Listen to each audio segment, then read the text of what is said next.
non seulement dans le siècle présent, mais encore dans le siècle à venir. Au nom de Jésus. Amen. Alors, bien-aimés, aujourd'hui nous parlons de prendre ta croix et suis-moi. Vous savez, dans ces moments où il est très facile de perdre de vue l'objectif essentiel, où chacun cherche des miracles, des solutions à ses problèmes. Chacun veut prospérer, veut être riche. Chacun veut connaître du succès dans ses entreprises, veut évoluer professionnellement, veut être guéri de ses maladies, veut se marier, veut avoir des enfants. Bref, beaucoup d'autres choses. Dans ces moments où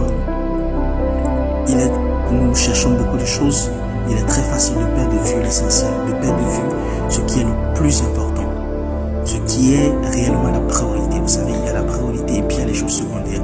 Chercher l'argent, c'est une bonne chose.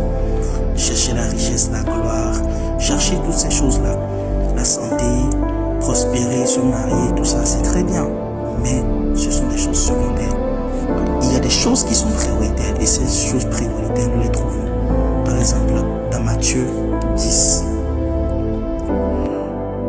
Nous lisons dans Matthieu 10. Matthieu 16, pardon, verset 24. Alors Jésus dit à ses disciples, si quelqu'un veut me suivre, venez après moi, bien si quelqu'un veut me suivre, qu'il renonce à lui-même, qu'il se charge de sa croix et qu'il me suive. Effectivement, si nous devons suivre notre Seigneur Jésus-Christ, il faut que nous nous chargeons de sa croix, de notre croix, et nous puissions le suivre, que nous puissions renoncer à nous-mêmes. Vous savez, beaucoup présentent un christianisme sans souffrance, un christianisme sans douleur, un christianisme sans épreuve. Et beaucoup veulent croire à cela, même dans la vie courante.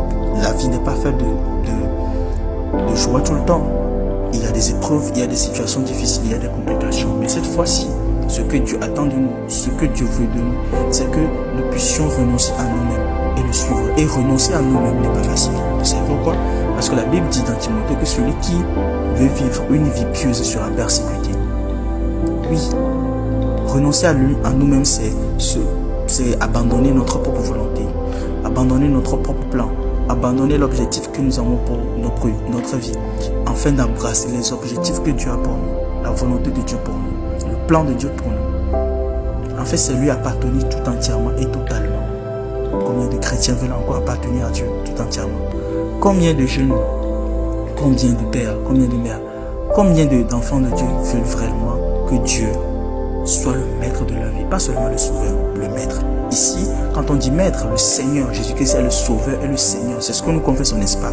Le sauveur, c'est celui qui te délivre, mais le Seigneur, c'est celui qui exige quelque chose de toi. On sert un Seigneur, on se soumet à un Seigneur, on appartient à un Seigneur.